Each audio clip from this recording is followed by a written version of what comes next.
What's up? This is Dad Dirty Spoon from the IWC, and this is the Wrestling Recap Show for December 25th, 2012. First of all, I'd like to wish everyone a very Merry Christmas, and I hope that their day was just as entertaining as my day.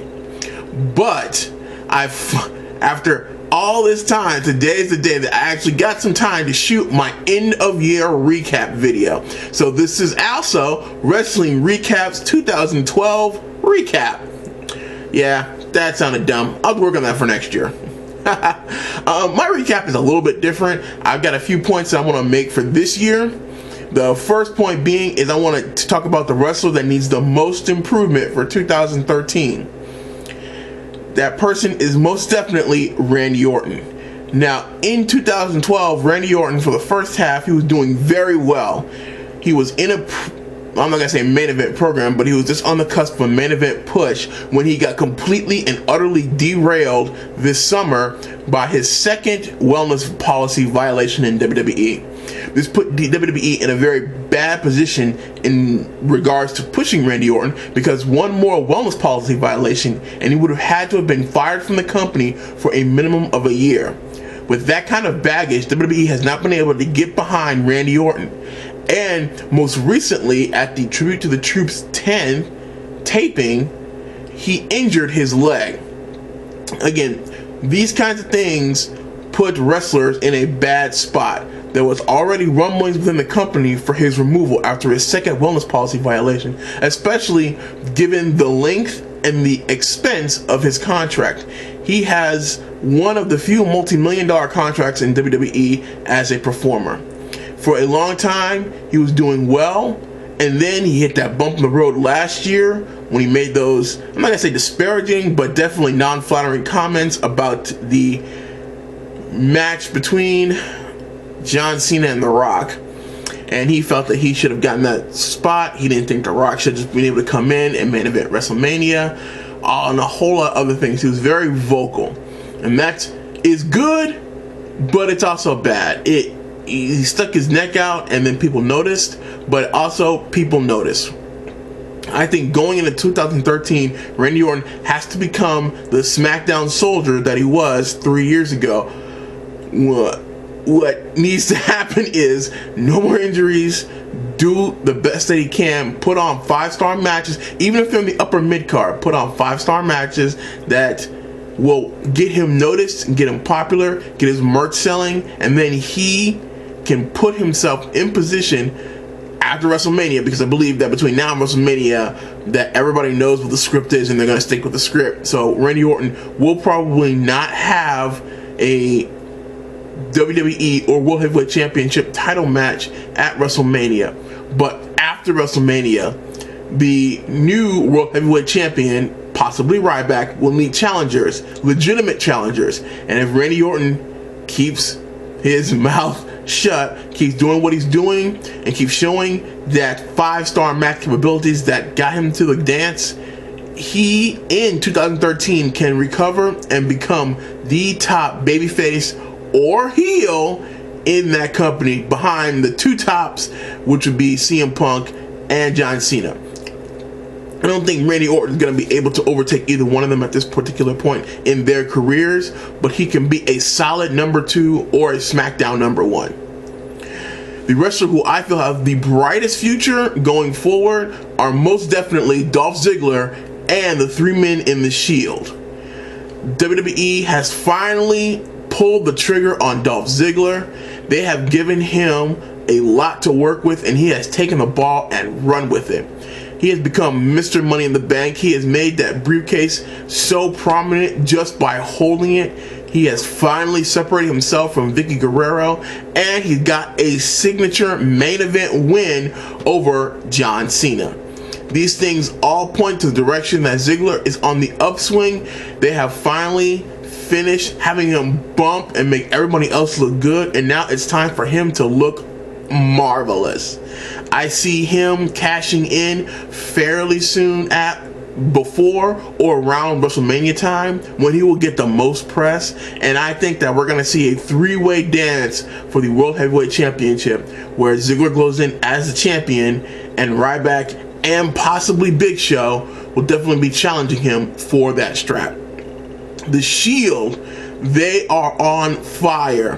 Their interaction with Team Hell No and Ryback at the Tables, Ladders, and Chairs pay-per-view, in addition to what they did at Hell in a Cell, on top of that, they've also been in the ring with Ric Flair at the Slammy Awards. Everything is in place for those guys to get all the rubs they need to be main event players. I'm not saying that they're going to be like three guys just come in and just wreck things. I think that two of these guys possibly, at this point, I can't really separate the three. I can't spot who's going to be the best. All I know is that Roman Reigns has the least amount of experience, so it's very possible that the other two guys will probably break off sooner. But I don't think that that's a deterrent. Roman Reigns has definitely shown that he has the strength and ability in the ring, and some of the bumps that he took during that TLC match were just amazing. And I just don't see how, I mean, WWE can screw anything up, but I think that they've got a good start, a solid foundation with these guys. They're really popular with the wrestling community online, and that's because they know about their history. And I think that with a little bit of seasoning, this can be the next great stable in WWE. I'm really looking forward to what they do in 2013. Wrestlers who need to be really careful in 2013 are AJ Styles, Sheamus, Alberto Del Rio, and The Miz. Now, Alberto Del Rio and The Miz have recently turned face after long, very successful runs as heels. But to me, their face turn doesn't make a lot of sense because there's no outward force. Nothing happened in their wrestling careers or lives on screen that would merit such a change. And that's the part that WWE needs to clear up or get past really quickly to establish that these guys are now hardcore faces, or they need to backtrack and get us on board with this face change, this face turn for these two guys with a solid reason. AJ Styles has recently also gone from face to heel after a very long but not quite as successful. 2012 was not the year of AJ Styles. He lost a lot of key matches, and he's been beaten up especially by the Aces and Eights, and he's been overshadowed by the likes of Bully Ray and Austin Aries.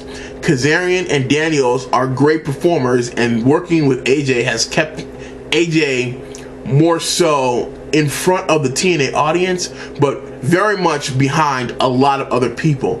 It's very possible that the face of TNA could definitely be lost in the shuffle in 2013. I really hope that this current storyline very much keeps him focused, gives him repackaged, and gets him back in that main event picture. Also, Sheamus has lost 3 straight pay-per-view matches against the Big Show, and he has failed to capture that WWE Championship. Oh, I'm sorry, the World Heavyweight Championship. But we're coming up on Royal Rumble, which he's already won, so it's very unlikely that he'll win again, and Elimination Chamber, which I expect him to be in, but also expect him to lose. So he will have spent almost 6 solid months losing before I see his next opportunity to get that big win. And if WWE can keep Sheamus popular, keep him going, that's very well possible. But again, we're going into WrestleMania season, and that's where WWE pours everything into getting over those WrestleMania main events. It's very well possible that Sheamus could very much be lost in a lot of the Rock Austin. Who's Taker gonna fight? Is Brock Lesnar gonna come back? What's the Shield gonna do? Is Dolph Ziggler gonna cash in Money in the Bank? It's very well possible that Sheamus could be lost in all that shuffle. He needs to stay focused, stay on top of things, and keep that fiery, pale-skinned, fire red, pale-skinned Celtic warrior somewhere in front of TV screens doing stuff so that he's not lost.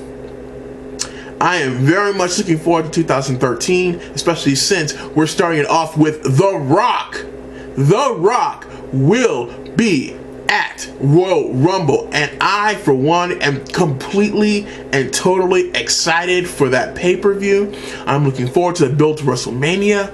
The Triple H pretty much, he didn't quite guarantee, but he made it more than 75% sure in my mind we will get another Undertaker match at this WrestleMania.